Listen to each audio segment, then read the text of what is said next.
नमस्कार दोस्तों, आज है 1 जुलाई 2021 और आज हम 1 जुलाई 2021 से संबंधित करंट अफेयर्स के प्रश्नों पर चर्चा करेंगे। तो आइए शुरू करते हैं। पहला प्रश्न है, हाल ही में किसे Indian federation of United nation association इफुना का अध्यक्ष नियुक्त किया गया है? तो इस प्रश्न का सही उत्तर है ऑप्शन ए में शंभुनाथ श्रीवास्तव। शंभुनाथ श्रीवास्तव इलाहाबाद हाई कोर्ट के न्यायाधीश रहे हैं तथा मध्य प्रदेश के मुख्य लोकायुक्त रहे हैं। ठीक है, और इनको Indian federation of United nation association संयुक्त राष्ट्र और इसकी विशेष एजेंसियों के लिए अध्यक्ष चुना गया है और इसका उद्देश्य है कि संयुक्त राष्ट्र और इसकी विशेष एजेंसियों के उद्देश्यों को बढ़ावा देने के लिए यह एक गैर लाभकारी संगठन के रूप में कार्य करेगा। ये हैं शंभुनाथ श्रीवास्तव। देखिए, ये इनकी फ़ोटो है, शंभुनाथ श्रीवास्तव हैं। चलिए क्वेश्चन नंबर 2 देखते हैं। भारी उद्योग और सार्वजनिक उद्यम मंत्री प्रकाश जावड़ेकर ने हाल ही में नेट्रैक्स हाई स्पीड ट्रैक का उद्घाटन किया, जो एशिया का सबसे लंबा ट्रैक है। यह ट्रैक कहाँ बना है? तो इस प्रश्न का सही उत्तर है ऑप्शन सी। यह ट्रैक मध्य प्रदेश की जो आर्थिक राजधानी है, मध्य प्रदेश की आर्थिक राजधानी इंदौर को कहा जाता है। तो यह ट्रैक इंदौर में बना है और यह ट्रैक सभी गाड़ियों के 2 व्हीलर मतलब 2 व्हीलर और 3 व्हीलर 4 व्हीलर सभी प्रकार की गाड़ियों के उच्च स्तरीय गति के परीक्षण के लिए बनाया गया है और 11.3 किलोमीटर लंबा ये ट्रैक है, जो एशिया में पहला स्थान रखता है तथा विश्व में 5वां स्थान रखता है। यह ट्रैक 1000 एकड़ भूमि के क्षेत्र में विकसित है।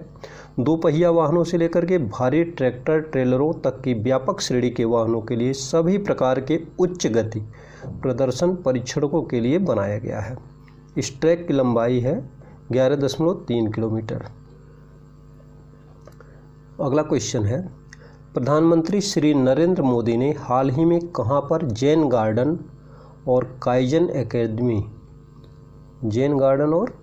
एकेडमी का वर्चुअली उद्घाटन किया? इस प्रश्न का सही उत्तर है ऑप्शन सी, अहमदाबाद में किया उन्होंने। प्रधानमंत्री मोदी ने ये 2 नई पहलें गुजरात में मिनी जापान बनाने के, प्रधानमंत्री जी का सपना है कि गुजरात में मिनी जापान बनाया जाए, तो अहमदाबाद में मिनी जापान बनाने के लिए प्रधानमंत्री के विजन का हिस्सा है। अहमदाबाद में लॉन्च किया गया नया जैन गार्डन, इसमें जापानी कला, संस्कृति, परिदृश्य और वास्तुकला के कई तत्वों को प्रदर्शित करेगा। इस जैन उद्यान में भगवान बुद्ध की एक मूर्ति भी स्थापित की जाएगी।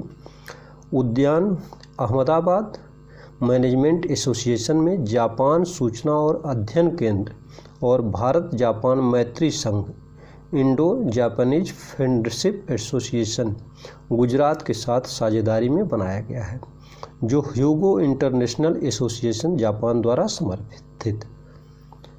अगला क्वेश्चन है चौथा, हाल ही में नई दिल्ली में आयकर अपीलीय अधिकरण ITAT income tax appellate tribunal, इसका फुल फॉर्म है इनकम टैक्स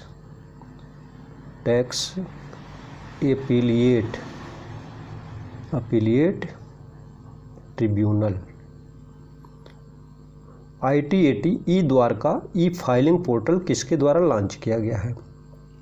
तो यह पोर्टल सूचना और कानून मंत्री श्री रविशंकर प्रसाद के द्वारा लॉन्च किया गया है। ऑप्शन ए सही है इसका। इस नवविकसित ई फाइलिंग पोर्टल में पार्टियों को अपनी अपील,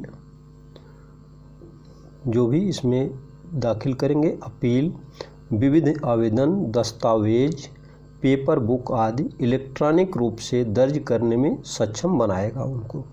पोर्टल विभिन्न पक्षों द्वारा अपीलों, आवेदनों और दस्तावेजों को ऑनलाइन दाखिल करने में सक्षम बनाएगा। अगला क्वेश्चन है 5वां, दुनिया के दूसरे सबसे बड़े जल विद्युत बेहतन बांध को किस देश ने बनाया है? इस प्रश्न का सही उत्तर है ऑप्शन सी, इसको चीन के द्वारा बनाया गया है। बेहतन बांध ये दुनिया का दूसरा सबसे बड़ा बांध माना जा रहा है। इसकी उत्पादन क्षमता के हिसाब से ये दुनिया का सबसे बड़ा जल विद्युत बांध बन जाएगा। बेहतन बांध दक्षिणी पश्चिमी चीन में जिन्सा नदी पर, किस नदी पर, आपको ये प्रश्न अगर पूछा जाए कि बेहतन बांध किस नदी पर बनाया गया है तो जिन्सा नदी पर स्थापित किया गया है। यह बांध एक 289 मीटर लंबा, लगभग 954 फुट लंबा डबल वक्रता वाला आर्क बांध है, जिसमें 16 उत्पादन इकाइयां हैं। अभी फिलहाल 2 इकाइयों को चालू किया गया है। यह आकार में दूसरा सबसे बड़ा बांध होगा। बेहतन बांध के माध्यम से चीनी सरकार का लक्ष्य अधिक जल विद्युत क्षमता का निर्माण करके जीवाश्म ईंधन की बढ़ती मांग को रोकना है। यानी कि जीवाश्म ईंधन जो कोयला है या पेट्रोल है, डीजल है, इसकी मांग को रोकना है। दोनों बांधों का निर्माण राज्य के स्वामित्व वाली 3 गोर्जेस ग्रुप कॉरपोरेशन द्वारा किया गया है, जो हाइड्रो, सौर और पवन उत्पादन में दुनिया का सबसे बड़ा निवेशक है। चीन के बारे में जानते हैं तो चीन की राजधानी है बीजिंग, चीन की मुद्रा रनमिनबी और चीन के राष्ट्रपति शी जिनपिंग हैं। और ये है बेहतन बांध का चित्र। अगला क्वेश्चन है, हाल ही में किस देश को financial action task force FATF की ग्रे लिस्ट में शामिल किया गया है? इस प्रश्न का सही उत्तर ऑप्शन सी में है, फिलीपींस को अभी FATF की ग्रे लिस्ट में शामिल किया गया है। फिलीपींस हो जाएगा। फिलीपींस के अलावा हैती, माल्टा और दक्षिणी सूडान को भी ग्रे लिस्ट में रखा गया है। ग्रे लिस्ट में रखने का मतलब इनके क्रियाकलापों पर निगरानी रखी जाएगी। FATF ग्रे लिस्ट वह सूची है जिसमें बढ़ी हुई निगरानी के तहत क्षेत्राधिकार रखे जाते हैं। यदि किसी क्षेत्राधिकार को बढ़ी हुई निगरानी में रखा गया है, जैसे कि फिलीपींस को भी रखा गया है, तो इसका मतलब है कि क्षेत्राधिकार सहमत समय सीमा के भीतर रणनीतिक कमियों को हल करने के लिए प्रतिबद्ध है। यानी कि जो भी कमियां हैं उनको हल करने के लिए संबद्ध देश प्रयास करेगा। FATF ब्लैक लिस्ट उन देशों की सूची, एक ब्लैक लिस्ट भी होती है, उन देशों की सूची है जिनमें FATF द्वारा मनी लॉन्ड्रिंग और आतंकवादी वित्त पोषण के खिलाफ वैश्विक लड़ाई में असहयोगी के रूप में देखा गया है। यानी कि जो देश मनी लॉन्ड्रिंग और आतंकवादी वित्त पोषण के खिलाफ जो लड़ाई है उसमें असहयोग करते हैं तो उनको ब्लैक लिस्ट में डाल दिया जाता है। फिलीपींस के राष्ट्रपति हैं रोड्रिगो दुर्तेते, फिलीपींस की राजधानी मनीला और फिलीपींस की मुद्रा है फिलीपीन पेसो। क्वेश्चन नंबर 7, किस अंतरिक्ष एजेंसी ने दुनिया के पहले शारीरिक रूप से अक्षम अंतरिक्ष यात्री को नियुक्त कर लॉन्च करने का निर्णय लिया है? इस प्रश्न का सही उत्तर है विकल्प बी, यूरोपीय अंतरिक्ष एजेंसी, यूरोपियन स्पेस एजेंसी के द्वारा यह निर्णय लिया गया है। यूरोपीय अंतरिक्ष एजेंसी को वाणिज्यिक उपग्रहों को लॉन्च करने के लिए निजी खिलाड़ियों और अन्य अंतरिक्ष एजेंसियों से कड़ी प्रतिस्पर्धा का सामना करना पड़ रहा है। अभी हाल ही में अमेजन के संस्थापक जो जेफ बेजोस हैं, उन्होंने जुलाई 2021 में अपने ही रॉकेट से अंतरिक्ष में जाने वाले व्यक्ति बनने का एक निर्णय किया है कि वह खुद अपने रॉकेट से अंतरिक्ष में जाएंगे। और यूरोपीय अंतरिक्ष एजेंसी की बात करें तो यह 22 देश इसमें शामिल हैं, इसके सदस्य हैं। इसकी स्थापना 1975 में की गई थी और इसका मुख्यालय पेरिस में है। क्वेश्चन नंबर 8, भारत की राही सरनोबत ने ISSF शूटिंग विश्व कप में महिलाओं की 25 मीटर पिस्टल स्पर्धा में कौन सा पदक जीता है? तो इन्होंने स्वर्ण पदक जीता है, गोल्ड मेडल इनके द्वारा जीता गया है, राही सरनोबत के द्वारा। और यह मौजूदा टूर्नामेंट में, इसी टूर्नामेंट में 1 रजत और 2 कांस्य पहले ही जीत चुकी हैं। उन्होंने क्वालिफाइंग चरण में अधिकतम 600 में से 591 अंक हासिल किए। फाइनल में फ्रांस की मैथिल्डे लामोले को इन्होंने हराया, जिससे उन्हें रजत पदक मिला। और तीसरे स्थान पर रूसी विटालिना वत्सारस्किना रहीं, जिनको कांस्य पदक प्राप्त हुआ। ISSF विश्व कप 2021 का आयोजन क्रोएशिया के ओसीजेक में हो रहा है। क्वेश्चन नंबर 9, मध्य प्रदेश की एक क्रिकेट खिलाड़ी डोप टेस्ट में फेल होने के बाद 4 साल का प्रतिबंध प्राप्त करने वाली पहली महिला क्रिकेटर बनी है, उनका क्या नाम है? तो अभी हाल ही में मध्य प्रदेश की एक क्रिकेटर अंशुला राव जो है डोप टेस्ट में फेल पाई गई हैं, तो उनके ऊपर 4 साल का प्रतिबंध लगा दिया गया है कि वह 4 साल तक क्रिकेट के किसी भी खेल में टूर्नामेंट में भाग नहीं ले सकेंगे।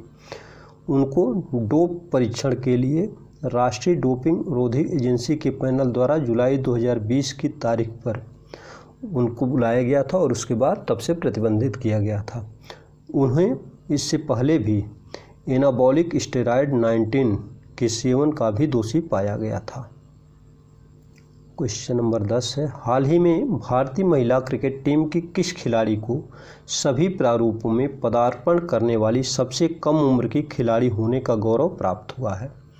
तो यह विकल्प सी होगा इसका, शेफाली वर्मा को। शेफाली वर्मा ने हाल ही में महिला क्रिकेट टीम के खिलाड़ी के रूप में, टीम के सदस्य के रूप में T20, वनडे और टेस्ट, इन सभी प्रारूपों में सबसे कम उम्र की पदार्पण करने वाली भारतीय खिलाड़ी होने का इन्हें गौरव हासिल हुआ है।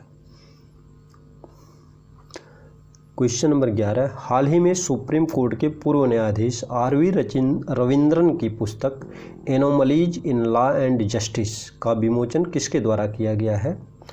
तो इस पुस्तक का विमोचन सुप्रीम कोर्ट के मुख्य न्यायाधीश न्यायमूर्ति NV रमन्ना के द्वारा किया गया है। इस पुस्तक में यह आम आदमी को यह समझाने का प्रयास करती है कि कानून और कानूनी प्रणाली अभी भी विकसित हो रही है, मतलब ये पूरी तरह से परिपूर्ण नहीं हो पाई है। लंबे समय से सिस्टम में बनी हुई समस्याओं को हल करने के लिए और अधिक महत्वपूर्ण सोच की आवश्यकता है। पुस्तक में प्रक्रियात्मक और साथ ही नागरिक प्रक्रिया, चुनावी सुधार और वैकल्पिक विवाद समाधान तंत्र से संबंधित वास्तविक कानून को भी शामिल किया गया है, यानी कानूनी प्रक्रिया से बाहर भी किस तरह से मामले सुलझाए जा सकते हैं, इसके बारे में भी जिक्र किया गया है। क्वेश्चन नंबर 12, ICC का पुरुषों का T20 वर्ल्ड कप किस देश में खेला जाएगा? इस प्रश्न का सही उत्तर है विकल्प सी, यह UAE में, यूनाइटेड अरब अमीरात यानी कि दुबई में खेला जाएगा। ठीक है। क्वेश्चन नंबर 13, अंतर्राष्ट्रीय संसदीय दिवस इंटरनेशनल डे ऑफ पार्लियामेंटरिज्म हर साल विश्व स्तर पर कब मनाया जाता है? तो यह 30 जून को मनाया जाता है, प्रत्येक वर्ष 30 जून को मनाया जाता है। इस दिवस पर अंतर्राष्ट्रीय संसदीय दिवस उस प्रगति की समीक्षा करने का समय है जो संसदों ने कुछ प्रमुख लक्ष्यों को प्राप्त करने के लिए अधिक प्रतिनिधि बनने और समय के साथ आगे बढ़ने के लिए किया है। जिसमें अब उसमें क्या क्या शामिल है देखिए, आत्म मूल्यांकन करना, सभी संसदें अपना आत्म मूल्यांकन करेंगी, अधिक महिलाओं और युवा सांसदों को शामिल करने के लिए काम करेंगी या विचार करेंगी, और नई तकनीकों को अनुकूल करना भी शामिल है। इस दिवस की स्थापना 2018 में संयुक्त राष्ट्र महासभा के प्रस्ताव के माध्यम से किया गया था। अंतर संसदीय संघ का मुख्यालय जिनेवा, स्विट्जरलैंड में है। इसके अध्यक्ष हैं गैब्रिएला क्यूवास बैरोन, और अंतर संसदीय संघ की स्थापना 1889 में हुई थी, और इसके जो महासचिव हैं मार्टिन चुंगोंग हैं। क्वेश्चन नंबर 14,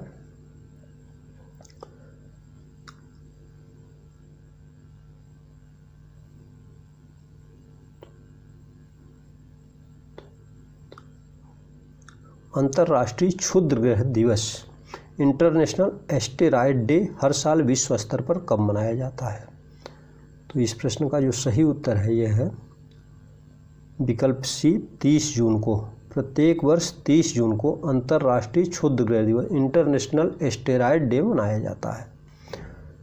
अंतर्राष्ट्रीय क्षुद्रग्रह दिवस का उद्देश्य क्षुद्रग्रह प्रभाव के खतरे के बारे में जन जागरूकता बढ़ाना है।